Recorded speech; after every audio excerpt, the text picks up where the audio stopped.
Hello, Thrive Nation. Well, I've got one of the most important guests on the show because I'm using his wearable tech every single day. In fact, I've used it on my family. My daughter loves the vibration. So we're going to be talking about the stress busting sort of efficiency of the Apollo Neuro device. And I've got a medical doctor. He's a neuroscientist. He's a board certified psychiatrist. He's an inventor. He's an entrepreneur, and he's been studying chronic stress for over 10 years. Welcome to the show, Dr. David Rabin. Thank you so much for having me, Steve. It's a pleasure to be here with you. Brilliant. Dr. Rabin, I want to go straight into it. South Africa has been rated as the second most stressful country to live in the world by numerous sort of boards and sort of institutions. There's a lot of chronic stress. I want you to define stress and let me frame that a little bit, looking at distress, looking at good stress, eustress, even considering the Kelly McGonigal's work of the upside of stress. Can you define stress for the viewers and the audience? Absolutely. I think that's a great place to start. So stress, we often look at as one term that describes the unpleasantries of life. But I think that it's more accurate to think of stress as something that is unavoidable, that we will face in our lives all the time. And that there are different kinds of stress, particularly two kinds that really matter.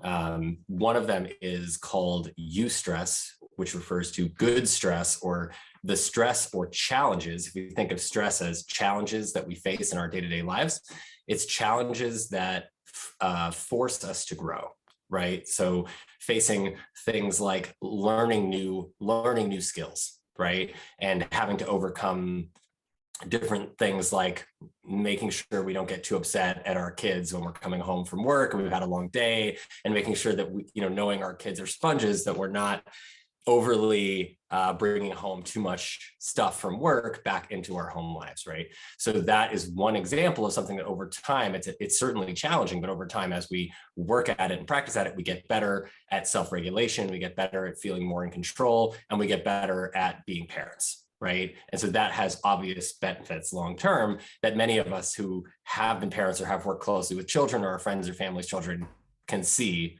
And so that is one of the examples of what we call eustress, stress that helps us to grow and become better, stronger human beings.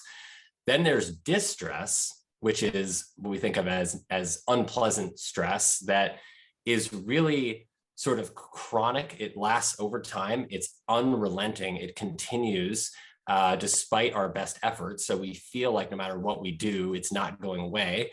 And it often involves focusing on things that we can't control, right?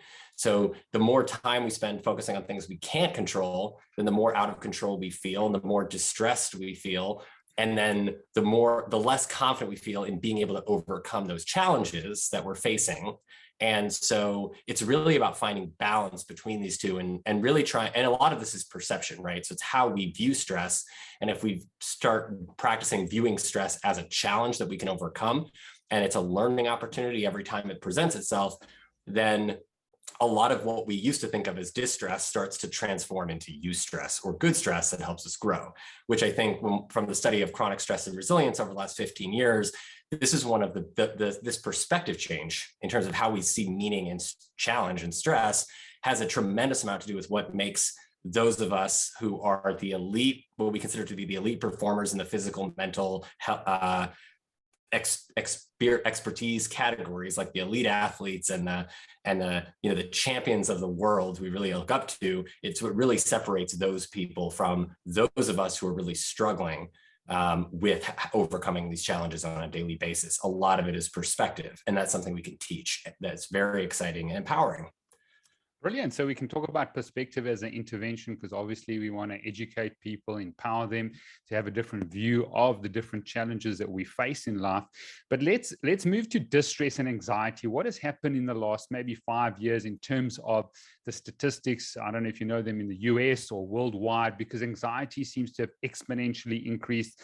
I've been a physician for 23 years. I've never treated so much anxiety, depression, apathy, feelings of overwhelm, burnout, people using this word burnout continually. What has happened to the stats on anxiety and distress? So I think, especially looking at the last 2 years, maybe stepping back before the last 2 years, I think, we were all challenged by the technological evolution of modernity. And so sort of thinking about how work has transformed our lives, right? And this sort of, that we used to have before smart technology, like the cell phones that we all carry now, we used to have a strong separation between work life and home life, right? And there was an ability to kind of disconnect from work for many of us that was very clear as a boundary. And then we could go back home and we wouldn't worry about checking emails, and we wouldn't worry about pings and text messages and all this other stuff that was kind of stimulating us from the outside. We didn't have, yet everywhere we went for a long time, there weren't TVs on blasting the news, right? So all of these things, if we think about them from the standpoint of just stimulation from the outside, we didn't have as much of that before. We still had a lot of it, but we didn't have as much. And especially those of us who remember the days before the internet, right? Life was a little slower. And I think that there was more balance between our engaged lives, where we were engaged in the stimuli from the outside world, and then the internal, right? What's going on inside of us, and making sure we're taking care of ourselves. And I think we saw this trend moving forward, very significantly towards burnout and stress-related illnesses in prior to COVID, where we're seeing something like just from the surveys, 120 to 160,000 deaths in the US every year that we attributed to stress alone, right? So that is in the US. There are a lot of other places where it's worse. South Africa is probably more stressful in general because of a lot of the other things going on there than in the US. And so and the WHO in 2019, before COVID, admitted publicly that stress and burnout are a serious crisis that need to be addressed, because they are causing illness and recognized as a major cause of illness and death, right? So all of these things were kind of known before COVID.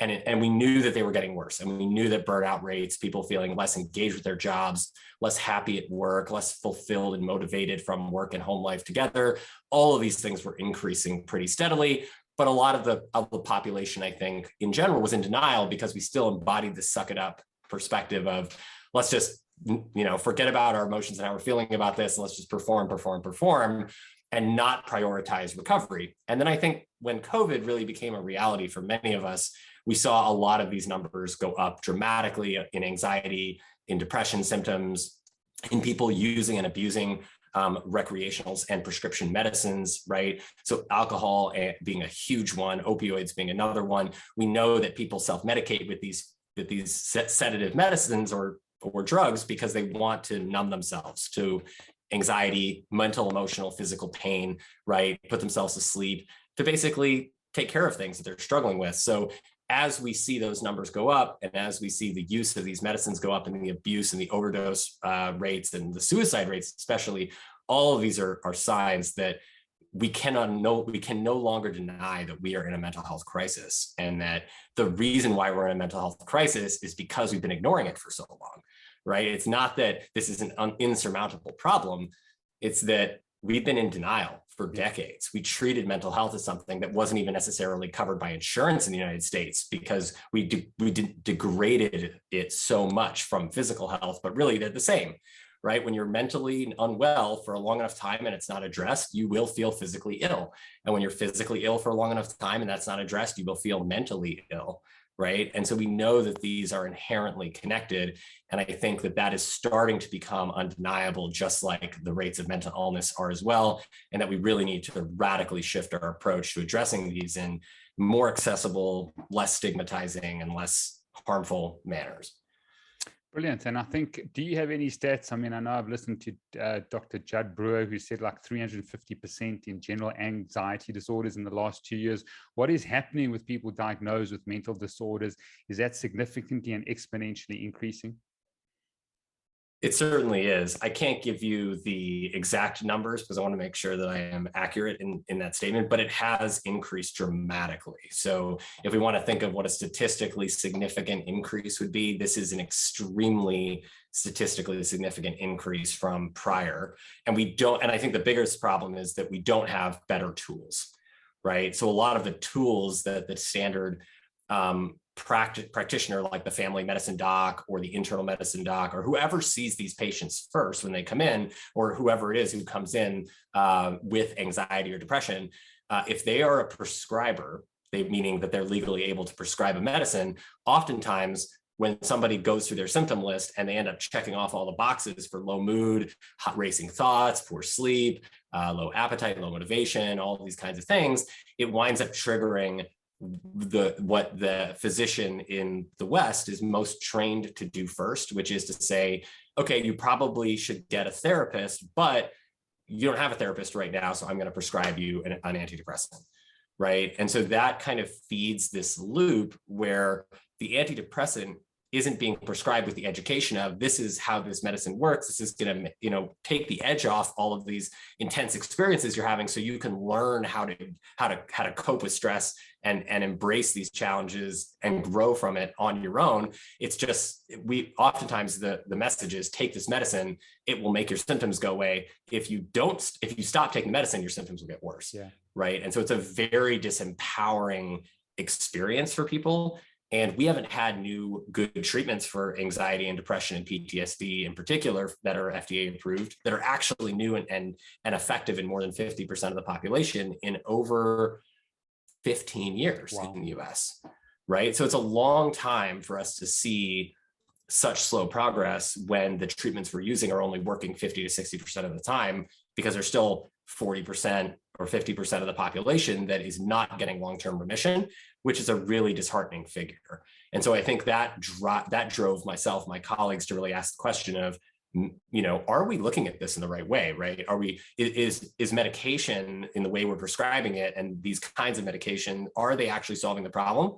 Or are they numbing people to their own feelings, which makes it harder to engage in psychotherapy in the long term, and then still not actually tackling the core of the issue? So it really forced us to rethink the way we use medicine and the way we can use technology to kind of influence the balance of the autonomic nervous system, which is something that you're very familiar with as an elite athlete, and how optimizing the balance between our stress response system and our recovery response system more effectively in and of itself can be an incredible tool for managing symptoms of depression and anxiety, and pretty much most other things that we struggle with on a daily basis.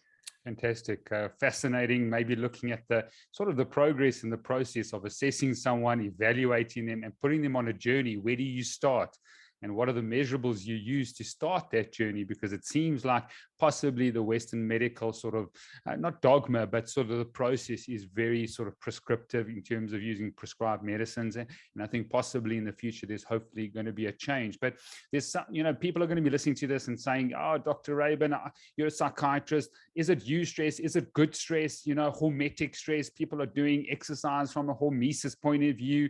And then you've got all these little bit of stresses, and what doesn't kill you makes you stronger.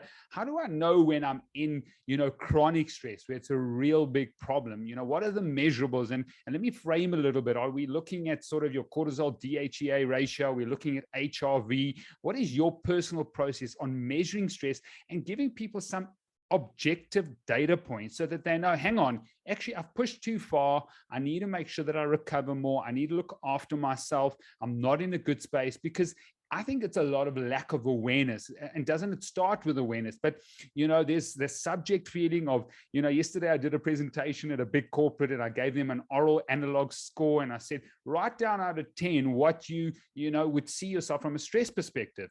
And that's subjective, and that's good. And we want awareness, but there are objective measures that we want to have in place. So give us your process on trying to sort of define where people are at along this continuum.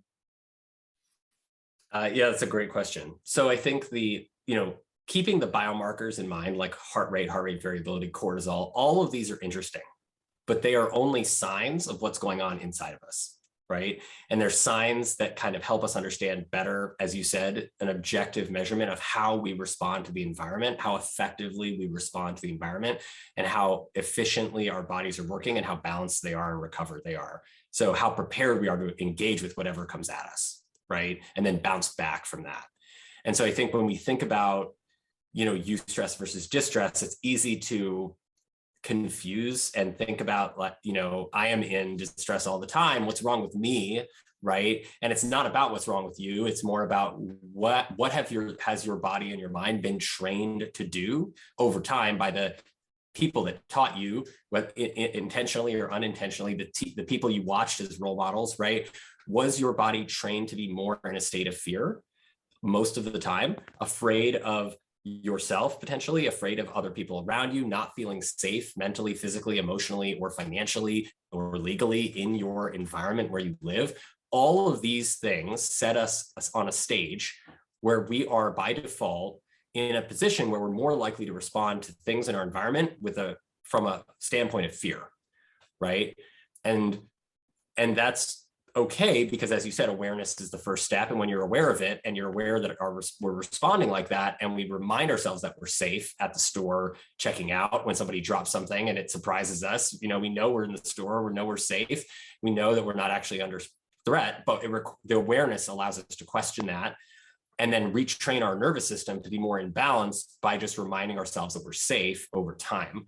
And safety is what turns on our recovery response system. So if the fight or flight system, thinking about it from a standpoint of the sympathetic system that is supposed to turn on when we're under survival threat, directs all available resources evolutionarily to get us out of a survival threat situation. It directs all of our resources to our skeletal muscles, our heart, our lungs, our motor cortex of our brain, our fear center of our brain.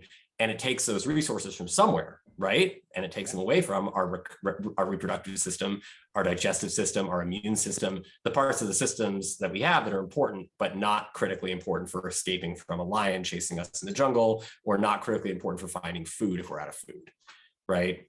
And so this balance is critical to understand, because when we think about how this impacts heart rate, right, and breath rate and blood pressure and heart rate variability, which is the change in our heart rate over time, the more that we have our brains and our bodies talking to each other saying, we're under threat, we're under threat, we're under threat, even when we're not actually under threat, our bodies start to forget the difference between too many emails and too much traffic and running from a lion. And so heart rate goes up, right? And we can measure that in the moment, but it's better to measure it as resting heart rate. And you'll see that if your resting heart rate is in the 60s to 70s around the clock, chances are your body's under a lot of stress.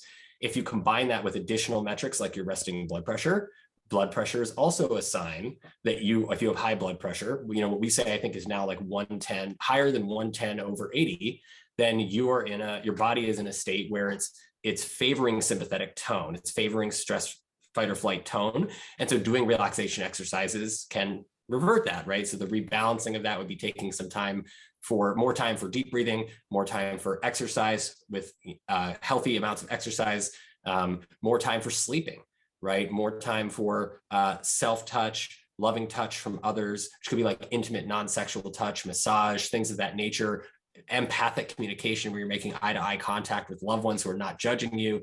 All of these things send safety signals to our brains, and touch being the way that Apollo works and basically sends these signals to the brain that says, you're safe enough right now to pay attention to this feeling, so you can't possibly be running from a lion, right? And that overwhelming positive feeling sensation sends that signal to the amygdala that says, I don't have to be blasting off right now. Then heart rate comes down, respiratory rate comes down, blood pressure comes down, resources, as blood vessels dilate, because we're not under threat, we send more resources away from the heart and the lungs and the motor cortex and the skeletal muscles to our reproductive system, our endocrine system, our digestive system, our immune system, our skin. All of that starts to get more resources from our bodies under recovery. And then our heart rate variability goes up because our heart rate slows down. So the amount of time between each beat goes up, which means there's more variability between beat 1 and beat 2 and beat 3. When the heart rate goes up under stress, our heartbeats come really close together because it's fast. And so we can fit more beats into 1 minute, which means there's less time between each beat, which means less variability.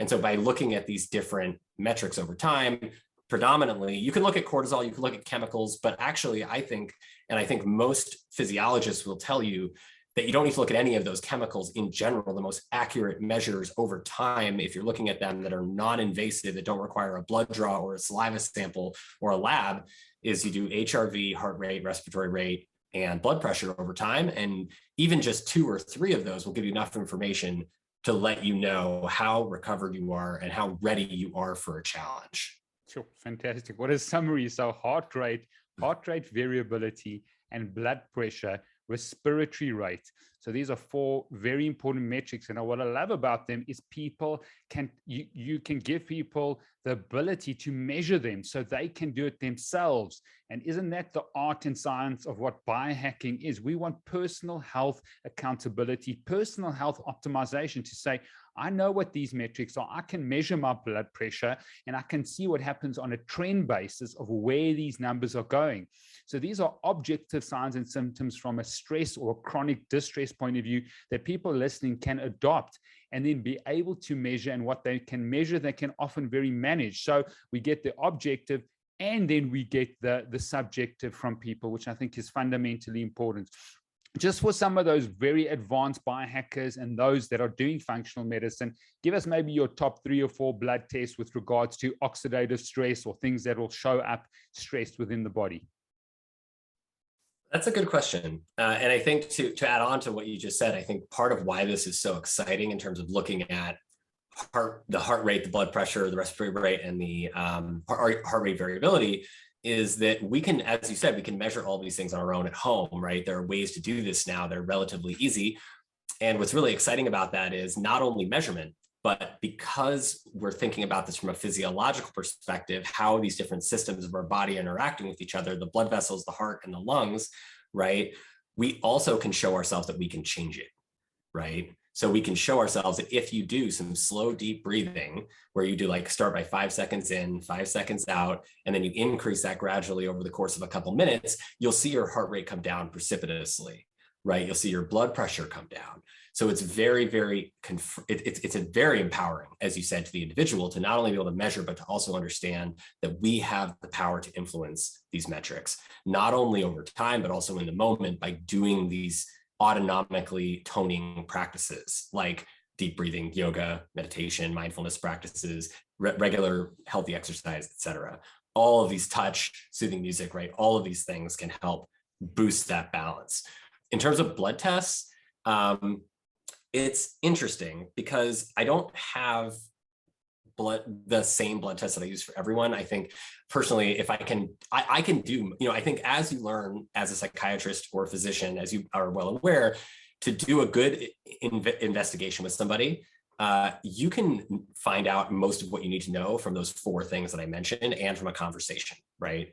You could, from the respirations, the blood pressure, the heart rate, and the heart rate variability, which you don't necessarily need, but looking at those using an Oura ring like this, or using an Apple Watch or some similar device that's accurate, we can effectively determine anything we need to know about you without a blood test, except for certain couple situations where we check just in case thyroid levels, because thyroid impacts metabolism. It impacts all the systems we were just talking about. So if somebody has high or low thyroid, that will dramatically impact their treatment program. And sometimes just fixing that will often solve all the rest of the problems somebody has.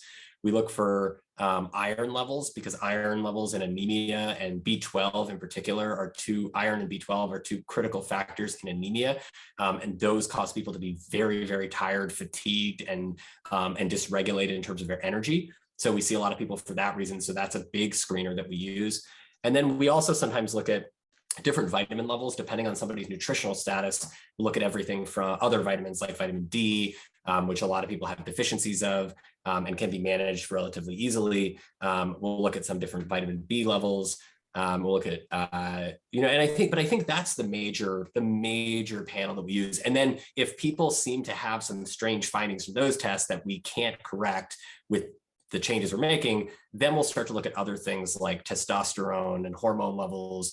And we'll start to look at, endocrine function, and things like that. But to be honest, it rarely gets there for most people. Usually we can learn most of what we need to know from the easier tests. Good.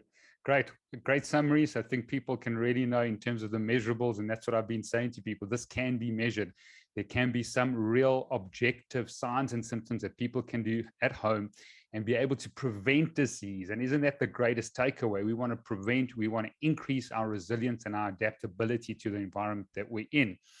But let me just give you a little bit of a scenario, Dr. Rabin, in terms of what happened to me in September 2020. I've been running a long distance runner for 27 years, done over 40,000 kilometers on the road. I love my running from a mental perspective, from a breathwork perspective. Run 11 comrades in a row before the pandemic. That's a 56-mile race. Beautiful race, just does something to my soul, standing there with 16,000 people on the start line. But in September 2020, knowing that the pandemic had hit hard and Comrades was going to be canceled the next year, it had been canceled in 2020, I moved to functional training and a lot more weights. My number of kilometers on the road started decreasing significantly. And what I started noticing with my Oura Ring that I used is that my resting heart rate was in the 50s when I was sleeping. All of a sudden, it started climbing into the 60s, late 60s, early 70s. So 73, 74, 75. I'm training 7 days a week, but I'm only on the road maybe once or twice a week. I started doing some investigations because this really concerned me because nothing else had changed. My weight was good. My body composition was good. And I found my TSH, my thyroid function, went from like 1.1, 1.2 to 5.19, 5.2. So there was something wrong with thyroid function over that time by not doing maybe zone 2 cardiac, aerobic exercise.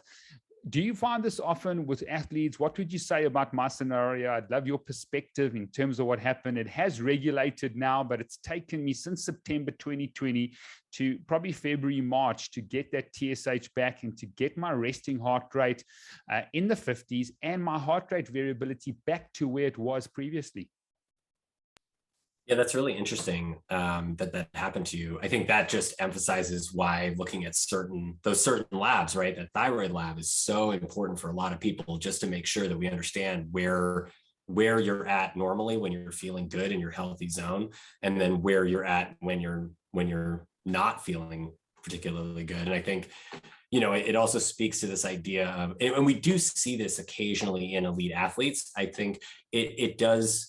It's not incredibly common, but it does happen. And I think but the testament is that you were able to bring your labs back into what your healthy range is by changing your behavior, right?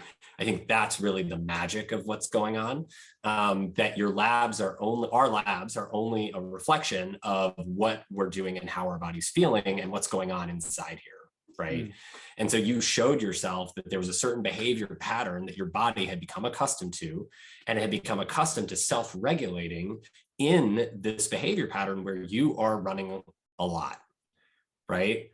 And in that state, your body is producing different metabolites. There's different waste products going on. There's different parts of your body that are requiring nutrients. Right. And so it's a practice makes perfect model. And this is what Eric Kandel actually won the Nobel Prize for in 2000, because he showed that this model of learning of practice there's no such thing as perfect, but practice makes mastery, right? That this is, and trains habits, is something that is a pattern that extends back to ancient sea snails from 300 million years ago that have 1/10 or 1/100th of the amount of neurons that we have in our brains. And so maybe even less. But the point is that these are memory processes that are conserved. So you had practiced being in a certain metabolic state with a certain constant load and a certain a certain balance that you had established for many years. And over time, your body learns and your mind learns to be in that state and to balance within that state. All of a sudden, that changes. Right. And I think this happened for a lot of us when COVID happened. Many of us were walking like 8 to 10 miles a day, going to and from work, running around work. All of a sudden, maybe we're walking a mile a day, but because we're at home working all day. Right. And so that's a dramatic change to our bodies that really does need to be addressed. And I think that also contributes to a lot of restlessness that people have now that they didn't notice before, because before it was coming out because you're moving. Right? Movement is one of the single best ways to get restlessness out of the body. Restlessness increases heart rate and causes inflammation in the body if it's not addressed. Okay. So fantastic. Movement being a really important pillar. So that's great. Well said. Let's maybe define anxiety for someone out there, whether they've got anxiety or not. I want to talk about the mind-body connection, but someone out there saying, Dr. Rabin, do I have anxiety, and what do I need to do to actually address that anxiety, from empowering them at home? This is what we want to do. We want to give people the ability to actually educate themselves, become aware, and then act on that sort of metric or that awareness. Yeah, absolutely. And this ties really well into the conversation about movement, right? So anxiety, to dispel any sense of what we think we know about that word, it is taught to us that word describes a negative feeling, right? Something we don't want to feel. But what it actually is a word that describes the feeling that is not negative or positive, but it's a feeling that is a signal to us that there's something in our environment that is vying for our attention, right? So there's something inside of us or something outside of us that is trying to get our attention. And that is the signal of anxiety. It's not good or bad. So we can just forget about the good or bad part. That is powerful. Right? That is powerful. It's really, really so important. Yeah. It's critical. Like, we should be all taught this as soon as we are, like 3 or 4 years old, right? As soon as we're able to express that we are experiencing this feeling, we should be told what this feeling is. And instead, that's often not what we're taught, because we're not taught how to feel it, what it is, how to express it, because our parents and the people who were teaching us didn't know, right? So now it's a time we can break that cycle of judging anxiety and just sit with it, and when we feel it, recognize this is a feeling, the racing thoughts, the restlessness, what I'm noticing in my body, all of that is just a signal that there's things, one or many things, trying to get my attention. Once we recognize that, what's really interesting is we start to look differently at what it is that's getting our attention, right? And I think the most interesting way is to just divide it, try to split it into 2 types of thoughts or feelings that are getting our attention. Those that are useful to us and true in the moment and right now, that we can actually do something with, and those thoughts that are interesting potentially and maybe true and useful at other times, but they're not true and useful right now in this very moment. And the other way to think about it is that things that we have control over and things that we don't have control over. So if we really want to break down where anxiety comes from for almost all of us in this world, where it comes from is that we only have so much time each day to pay attention to anything, right? We only have so much time that we can focus on things consciously, where we say, I'm focusing on that right now. It's only there's only 18 hours of waking time in the day or less. So there's only that much time where we can decide to focus on anything. And when we focus on that thing, it comes into our consciousness, becomes part of us. So when you think about, we have a choice at any moment, because there's a bajillion trillion things happening around us at all times. We can't pay attention to all of it.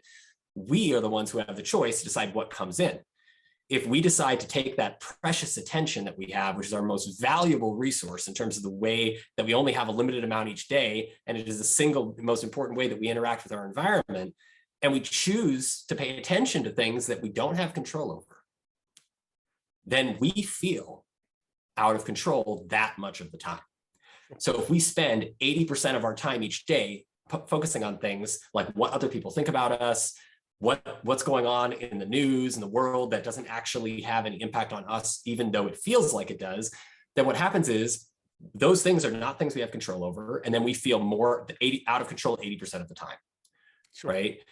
So it's really about resetting that balance, because that feeling of out of control causes that restlessness, which we interpret as anxiety, which sets off our fight or flight system, right? That's triggering us to feel unsafe, which then creates this whole feeling of what we call negative anxiety, right? The whole negative association with anxiety is the feeling of being out of control most of the time. The more out of control we feel the more of the time, then the closer we are to burnout, basically, sure. Right? And this impacts our whole body. So if we redirect our attention to things at home for what people can do, it's simply recognizing that this balance of what we focus on can be regulated by us by simply saying, I'm grateful for the opportunity to take a breath right now, and direct my attention to my breath. And then you direct your attention to your breath, which is the single most important thing that we have control over. And then we just feel the air coming into our lungs and then feel the air going out.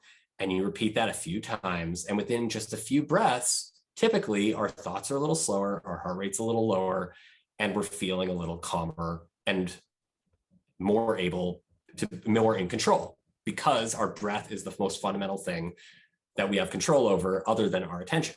Yeah. So by creating this loop of, it's effectively retraining our brains, right? It's saying, I may have been trained by no fault of my own to pay attention to all these things around me that I don't have control over for a very long time. Now that I'm aware of it, as you said, awareness is the start. I can be aware that this anxiety is just a signal. It's not good or bad. And it's a signal that I need to redirect my attention to things that I have control over and be grateful for that. And then you create this loop where you feel more in control more of the time because you're paying attention to more things you can control, which include movement. They include meditation practices, mindfulness, observation mind, right?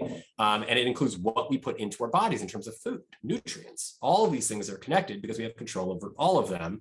And once we start practicing the things of doing the things we have control over, we feel more in control and our anxiety comes down dramatically. But it takes practice because we didn't get here overnight. Wow, that's fantastic. We're going to cut that for social media. That is an incredibly well articulated process of awareness, of breath work, of perspective. And also the awareness and perspective have to become belief, because belief is so strong. What do we believe about that situation? Because the more we practice that neural signaling of awareness, perspective, it becomes belief, and that becomes then our default setting. So what you're saying is to train people that are younger, make them more aware. And if we get them at a younger age, then we can get them to default to the correct or the way we manage that attention much, much earlier. And it's interesting you say that, because I've started, my little 6-year-old, I've got a 17-year-old and a 6-year-old, and I'm really trying to make her aware and get her to breathe through her nose and out through her nose, give her some breathing techniques and say to her that whatever she's feeling is fine. It's okay. Accept it. Do not resist it. Be aware of it. Understand what it is, and then reframe it with the correct perspective. The more she does that, the more she starts believing that narrative, which I think is fundamentally important. So thank you for that. I think very well, succinctly articulated when it comes to anxiety and then the process of dealing with that. So I want you to go into ancestral sort of medical practices. We talk about it here at Made to Thrive, of storytelling being one, music being another. I know the Apollo is a form of music. We're going to get into that, but I love your perspective on dance, which is a very, very therapeutic form of, I think dealing with a lot of these challenges. So we've said music, dance, movement, story, touch, embracing one another has been something part of our sort of heritage and our sort of ancestry. How important are these different, sort of sensations, or even smell? Smell is a big one. When I smell something from home, the way I felt safe, smell, maybe taste, maybe food, maybe there's a lot more than just fire. But what are your views on all these ancestral practices that have been around for a long time that almost have not been incorporated into sort of wholeness and healing programs? They're absolutely important, and I would say critical. And I think that if we look far enough back down the lineage of medicine, even going back to people like Hippocrates, one of the original, thought to be one of the founders of Western medicine, Maimonides, and then of course back into Eastern and tribal medicine traditions, it's very, very clear that that dancing, music, food, movement, breath, all of mindfulness, all of these practices are absolutely foundational to our health. They are things that we all need at a baseline to make sure we take time to focus on, because we cannot sustain peak performance all the time without focusing some time on peak recovery, right? We have to balance our system. Otherwise, we will burn out. The idea of having a candle burning at both ends is the idea that you don't have enough fuel. We don't have enough fuel to sustain the level of performance. And when that fuel runs out, we feel burnt out. So the idea is we have to balance, but if just by recognizing this, we shift the balance towards doing things that replenish us and rejuvenate us so that we can then perform in the way that we want to, whether that's hunting an animal in the jungle for food that's much faster and stronger than we are, or whether that's engaging in, giving a huge presentation for a bunch of really impressive, important people at work or whatever it might be, right? But the whole point is that we have taken the time preemptively, recognizing that we need to prioritize recovery to recharge ourselves. Yeah. Dance, movement, and I think dance is really interesting, and music, because they're rhythmic, right? There's a certain thing about especially certain frequencies of rhythmic music and rhythmic dancing, and as well rhythmic touch that is soothing, that has evolved over the course of tens of thousands of years since the beginnings of humanity. Because back before we had technology, we didn't have as much of an understanding of what everything is going on in the world around us, and so we had to huddle together collaboratively to survive, right? When we didn't have a store that you could go into to buy your food and to buy your clothes and stay warm and build, have someone build your shelter for you, or we could just, pay somebody and move in, right? You didn't have that. You had to do everything on your own as a community. And there wasn't a choice in the matter. If you didn't participate in the community, you didn't survive, right? And so all of these things, the music, the soothing music, and the rhythmic, nature of dance, and the way that we not only connect with our own bodies by and allowing us to feel more in control of our bodies through engaging with these kinds of situations, but the soothing nature of that stimulation is literally helping us feel safe through connection, right? So connection in and of itself, just making eye-to-eye contact like we're doing right now and sharing this experience together, even though it's over Zoom, is still incredibly powerful, because it shows us that we're listening to each other, right? It shows us that there is a certain trusting relationship between both of us that tells both of our brains to settle down on the fear center a little bit, right? Boost up the positive emotions that are associated with safety, because we're safe right now. And that's practiced. So the more that we use soothing music, soothing touch, dance, technology like Apollo, which we invented because people don't have enough soothing touch in their lives, that we can start to retrain our own system.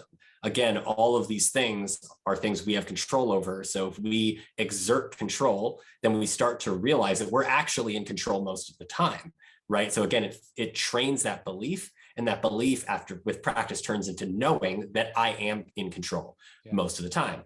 To the contrary, if we spend most of our time out of control, the opposite can happen, right? Where we train our brains to believe that we are not in control, right? And that feeds the stress response. So again, it's just about practice, and it starts with, even right in this moment, just starting to recognize that we're doing these things, no fault of our own, it's just training, and that we have the ability to watch ourselves transform by just starting moment by moment, not worrying about tomorrow or not worrying about the past, but just starting right now by just doing some deep breaths, doing some self-touch, applying some pressure to the chest. That's nice, rubbing the inside of the outside of our ear or elbow or legs. There's all these different spots that can provide soothing stimulation back to the body, putting some soothing music on at a low pace that calms us, right? All of these things, the more we have them, help us come more back into balance over time. So these ancestral techniques are critical. Foundational. Excellent. Foundational, and I think need to be incorporated by more and more people, especially because I think modernity has made us more, we've isolated ourselves, and our kingdoms are, individualized, and I think we're less collaborative in a community point of view. And I know how important, that Harvard study, that long-term Harvard study on happiness and longevity showed that those with really close relationships, strong relationships, showed significant longevity and less chronic disease. So that's pretty powerful. I want to go straight into the Apollo. Here it is for those on YouTube. You can put it on your wrist. I've been put it at, there's Dr. Dave Rabin's one come. You can put it on your leg as well. We're going to talk about the position because that's very important. I'd like to hear about that. Here's the box. You can get it on made2thrive.co.za. We're distributing it here in South Africa and Africa. successfully. And I think it's been an incredible product in my own life. I've seen it improve my heart rate variability. You get very accustomed to this because it gives you a sense of security and safety. And in South Africa, Dr. Rabin, people over the age of 50, 4 out of 5, 80% have hypertension, have high blood pressure. As I said, it's the second most stressful country to live in the world. So I think Apollo has a huge market here in terms of growth and development, but it's both touch and it's both a frequency. So maybe give us the sort of backstory why you developed it as a psychiatrist. Psychiatrists are generally very, very sort of, how can I put this in a very sort of politically correct way, but they're not easy to convince using other modalities other than sort of scientifically research proven modalities, and sort of very apprehensive to embrace sort of holistic, practices and alternative complementary, therapies. But give us the backstory, why Apollo, how you invented it, and where it's going. Of course. So, and you're right about that, in that the field is generally a little bit slow to catch up and develop these new techniques. I think, so Apollo, to start, is a wearable device that's about the size of an Apple Watch. You can wear it on your wrist or your ankle. It works anywhere on the body, though, because the way that it works is it uses sound waves, which are effectively the same sound waves that we listen to when we hear soothing music. And it uses those sound waves that are customized based on the neuroscience of how our touch receptors work in our skin, from my research at the University of Pittsburgh between 2014 and 2018, to basically activate and in as many ways as we can, replicate some of the benefits of soothing touch through the skin without you actually having to be touched by someone, and that you're in control of at any time, right? So again, restoring the sense of control over your own feelings of safety, right? So the reason why we came up with this is, and that's why in large part it works so well, is because the feelings of the soothing touch stimulate that safety center of our brains, just like somebody holding our hand on a bad day, or listening, or taking a deep breath, or getting into your car after a hard day at work and having your favorite song pop on. You instantly receive a safety signal to your brain that says, okay, I'm in a good spot right now, even though a whole bunch of bad stuff or challenging stuff might have happened before. So it's a balancing force on the recovery side, touch is. And so the reason why we looked at this is because, as we were talking about earlier, only 50, maybe 60% of our patients with depression, anxiety, and PTSD, and even less for substance use disorders, are actually getting better long-term with the treatments we have available. So this really forced us, and particularly this is something I was always interested in the resilience and chronic stress world, is stress always makes these people's symptoms worse. We see it in their biomarkers. We see it in their self-reports. We see it all the time just by the way they look when they walk into the office. There has to be something more we can do for people that's not a drug, that doesn't make it seem like you require something outside of yourself to feel better, that's less invasive, less intrusive, doesn't have side effects, that people can just take with them on the go, right? That doesn't require a therapist and still gives people some sense of feeling safe. And we know that music works because almost all of our patients use music as a primary coping mechanism. We know that soothing touch works because there's a wealth of scientific literature on soothing touch and music and the impact on the body.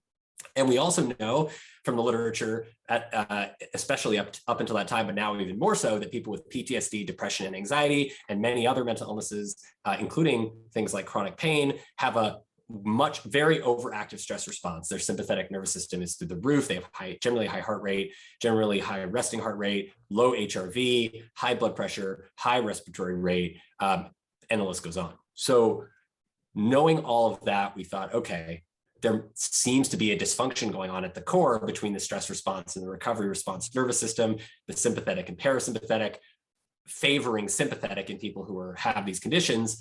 What if we use touch through a wearable to increase their parasympathetic just a little bit, not the way a vagal nerve stimulator does, where it's overwhelming with a lot of electricity, the vagus nerve, which can make people which can divert so many resources to the recovery system that people can even pass out. right? So it's not, their blood pressure goes all the way down. That is not what we were intending to do. And that's not available to everyone for obvious reasons, because it has risk. We're thinking, how can we give somebody something that can gently nudge the system up, gently nudge the system down to help people be more present and feel more safe on a regular basis. And so we just tested a lot, and we did a double-blind randomized placebo-controlled trial at the University of Pittsburgh. That study came back with overwhelmingly positive results, showing that when people had no idea what vibrations they were getting, placebo control, no vibration, or our specific Apollo vibrations, that only the Apollo vibrations boosted HRV under stress, which also had a proportionate increase in cognitive performance within 3 minutes under stress, up to 25% improvement in cognitive performance, just through this gentle vibration delivered to the skin. And the body looked calmer, and people said they felt calmer, even though they're working harder. But because they're working more efficiently, they're basically in a flow and they feel great, right? And the body shows it and they do better. And so once we saw that in that rigorous of a clinical trial, we, my partner, Catherine, who was my fiance at the time and helping us doing some business advisement, said, these results are really good. We should make some prototypes and raise some money and test these in the real world before we release the product. So she ended up helping us raise money to make 400 prototypes, and we tested them on over 2,000 to 3,000 people over the course of 18 months prior to releasing a product. This is prior to 2020. And we just learned so much from these people, and we confirmed that people using the device in the real world, in addition to additional clinical trials, were having the equivalent level of responses that people were getting in the lab. And that's when which is a step that most other startups, technology in particular, do not take. They don't do the lab and the real world. They go straight from lab to the world, and then they miss all the learning opportunities that come from that. For example, we didn't know that people use Apollo to socialize and for social anxiety and creativity prior to that real world study. But that's one of the most popular uses of the technology. And we didn't know how well it worked for sleep before that real world case studies. But we learned that from our community. And then that became distilled down to the 7 modes and the current device that was then released in January of 2020. But it was an incredible amount of research. And we now have 13 clinical trials in total, including those that have wrapped up, that are in the review process, and really focusing on understanding how the technology works and why, by influencing this touch receptor system and safety system in the skin, that we can dramatically improve people's health, particularly cardiovascular function under stress and not under stress, and deep sleep, REM sleep, and resting heart rate and heart rate variability, which is really interesting. Wow, well said. So that's 13 clinical trials. That's like a meta-analysis. If I'm going to present all these to medical forums and medical groups, I need to get those 13 articles and get them out. Not only is it the research, the double-blinded studies, but it's also the empirical evidence that you're talking about. And how important is that? Both the sort of scientific evidence that we use the Western medical model with, and the empirical evidence of what are people saying. Absolutely fantastic. Well done. That's incredible. But for those people that are listening, in terms of Apollo, I've had incredible feedback from it personally and the clients that have taken on. Why is it so effective? I mean, literally, you've said about touch, you've said about frequency, but it seems that there's something, what is the hidden gem behind this, Dr. Rabin? It seems almost too good to be true.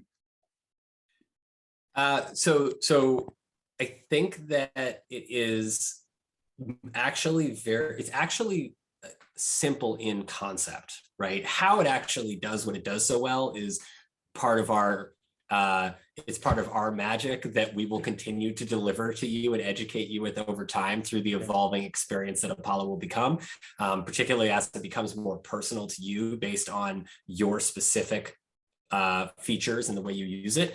But I think that the simple idea of it is that Apollo is a soundtrack for your skin, right? So if we think about the way that music has a dramatic impact on how we feel, it gives us energy, it improves our mood, it helps us sleep, it helps us meditate more effectively, it helps sort of guide us into or nudge us into whatever state we desire to be in at any day, right? That music is heard sound waves. So these sound waves that Apollo is delivering to you are effectively the same idea, but they're just composed specific. We just did an extensive amount of research on what the skin likes. It turns out the skin is a powerful emotional emotional source for the brain. So of safety. So the quicker, so it delivers safety signals to the brain very, very quickly, because for us to allow someone to touch us means that we have, generally speaking, is that we have to feel a little bit safe around that person to be vulnerable and that close to that person or that thing, like a pet, right? And so obviously that's not always the case, but that is how the body has evolved. And so touch is one of the most rapid transmitters of a safety signal from our outside world to our fear center of our brains that says, again, if I have time to pay attention to this right now, this soothing feeling, I can't possibly be running from a lion, because if I was running from a lion, my body would not allow me to pay attention to this feeling, right? It would not allow me to pay attention to the feeling of a deep breath. And so Apollo is effectively, again, it's not a substitute for human touch. Human touch is one of the most therapeutic things that we should be doing as often as possible with each other safely, right? And with ourselves. So it doesn't replace that, but it does replicate at least some of the core benefits of soothing touch for an entire Western world that has been deprived of soothing touch on a regular basis for a very long time. Some of us don't even get 60 seconds of hugs a day. You know, I think the recommendation for some of those studies is at least 5 minutes of hugs a day or something like that. And we don't even get that.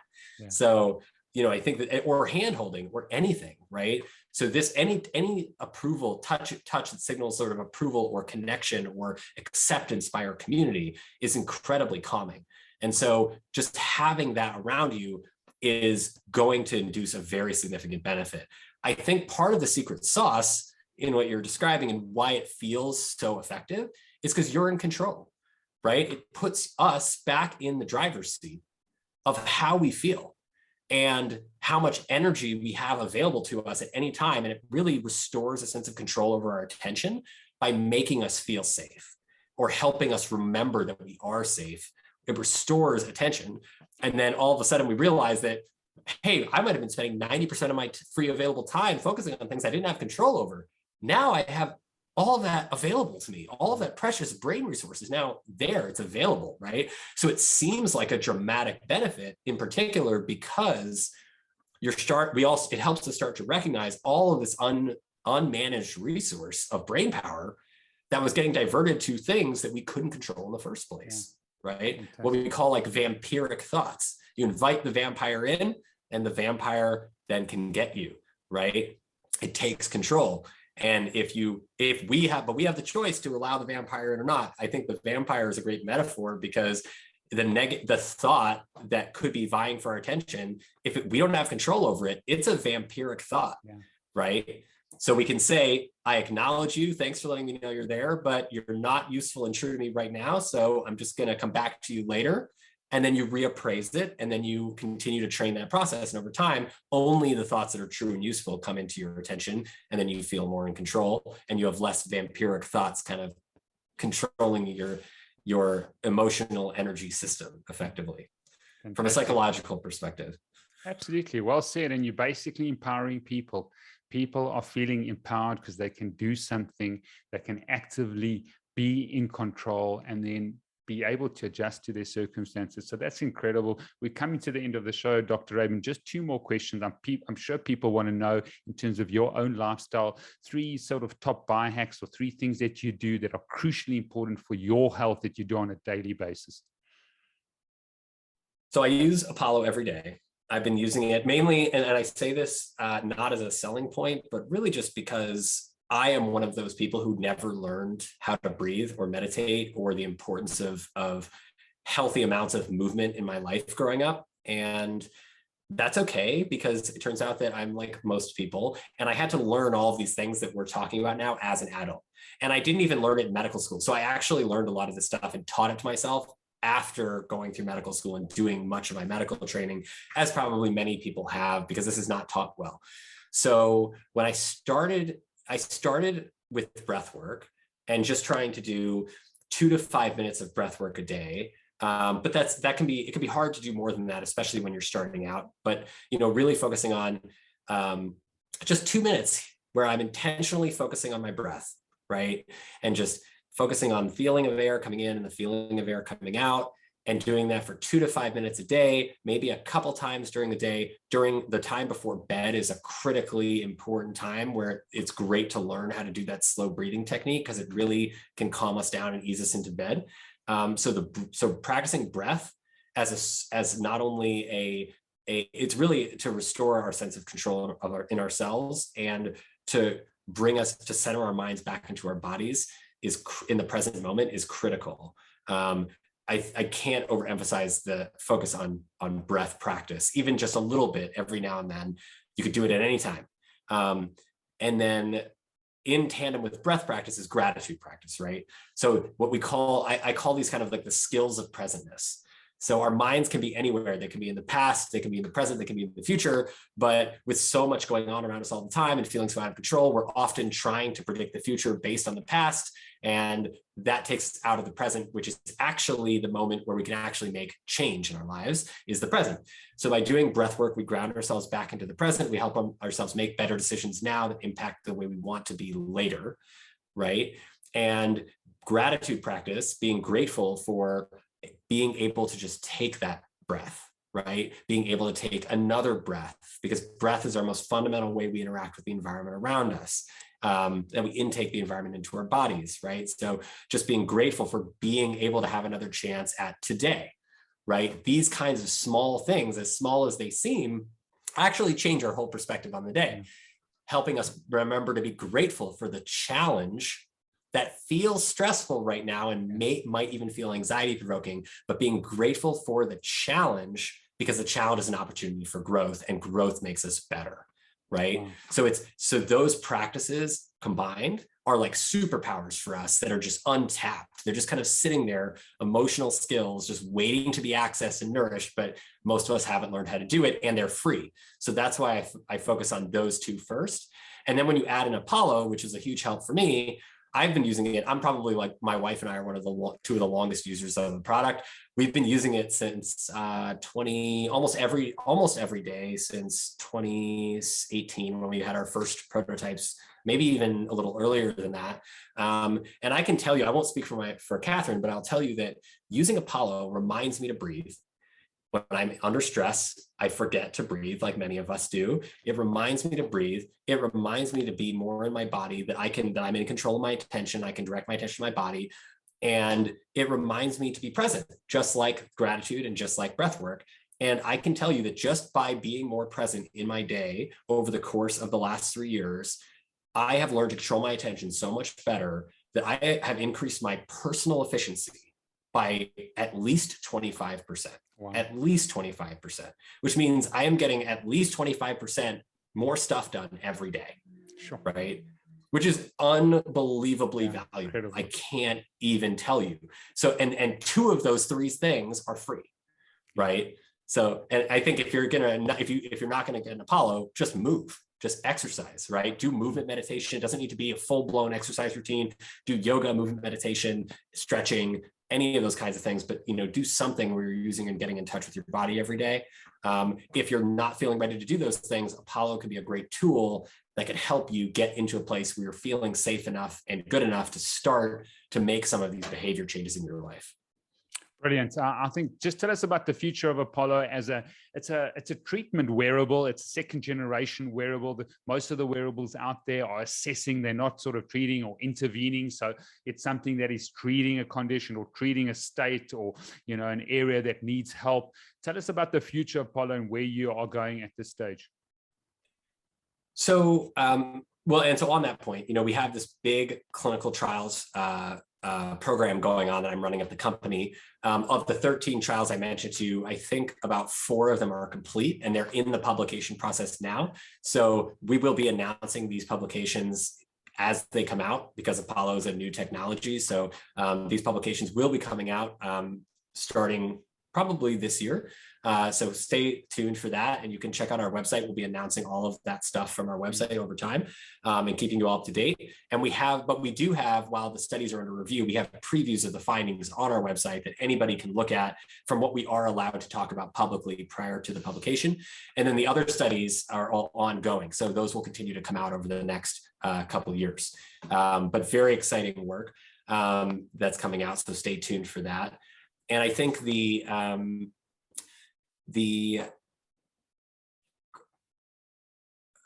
what was the question? Sorry, Steve, what was the question you wanted me to answer? Where are you guys going? Oh, what's coming next? Yeah, what's coming next? Of course. So the studies are interesting because originally we developed Apollo because of what we were learning from our patients, right? Ultimately, what we found is when we made these 400 prototypes, we started using them on ourselves, using them on our colleagues, we're using them on our friends, family. And what we found is this really helps everyone. If this helps me in my life as a doctor, be more present with my patients, be more kind, be more patient, then it's making me better, it's improving my efficiency, and it could potentially help anyone, not just somebody who is suffering with a clinically diagnosed mental illness, right? And so we see these two major groups that we're trying to help, one of which being people who are really struggling with stuff on a daily basis, that would have symptomatic criteria consistent with a mental illness. And there are those that are just the rest of us who are really high functioning, who don't want to burn out, right? Or who are functioning and just doing our best and want to keep that up. And so what we notice is that these people use Apollo differently, right? And that's fine, but the Apollo experience is the same for all of those people right now. So where we're going in the future is learning about you and then customizing your experience to you, right? So Apollo, as you said, is not a tracker, but we actually, it's a digital therapeutic. It delivers an experience for you that helps make your experiences a little more pleasant and easier, right? It's like smooths out experience and the transitions between experience. So if we can think about it that way, then what we're trying to do is get a better understanding through other wearables you use through your phone, what is changing in your life, and then how can we use that data to understand when you might want to use Apollo the best and when it might really change something for you, and how to make that easier and more intuitive to access, and then provide these customized schedules over time so that you are really spending as much time doing whatever it is you want to be doing and not in a phone. Yeah. Right. It's a really kind of alleviating a lot of the unnecessary phone time associated with modern life and restoring you back and us back to our most fundamental place of health, which is in the present moment with ourselves, with feeling safe with our friends, our colleagues, our community, and being in a place where we feel safe enough to connect with other human beings, because what could be more important for our mental health right now? Absolutely. And I'm looking forward to that because I need more help with my Apollo. I use sort of three of the modes: rebuild and recover, which I find really good, the sleep mode, and then relax and unwind. I've tried the others, but I'm unsure. And so where can people sort of find more information on the modes, and who can they follow that's got experience to say, well, do 60% at rebuild and recover, do this, the sleep one, an hour or an hour and a half before, and 80%. Where do they find those details? I think the best place to go, there are a lot of people talking about it online from their own personal experience. I've done my best to kind of write up a guide for people that will start to become more available in the app as we release these new features with guidance in the app itself. But right now you can go to our website, apolloneuro.com, and look at the blog, or just Google how to get the most out of Apollo, which is an article I wrote about how I personally use Apollo and how I recommend people use it to start. And that is basically a one-page article that I wrote. It's a 2-minute read. It'll give you everything you need to know about the modes, how to use them, and how to get the most out of them in your day-to-day. Fantastic. Well, I thank you for the partnership that Made to Thrive has with Apollo. I declare favor and blessing over you, Dr. Rabin, your children, your family. I'm excited to see what's going to happen. I'm excited about the double-blind studies. Why? Because there's so many practitioners that say to me, there's no research on this. How can sound wave therapy really be therapeutic? So thank you so much. Thank you for your time. Thank you for your calling as a psychiatrist to do this. I think that's the biggest miracle out of this whole sort of area, is as a psychiatrist, as a board certified psychiatrist, as a neuroscientist, you have given people the opportunity to actually intervene. And I think that's powerful, because personal health accountability, I believe, is the way of the future. So thank you so much. My pleasure.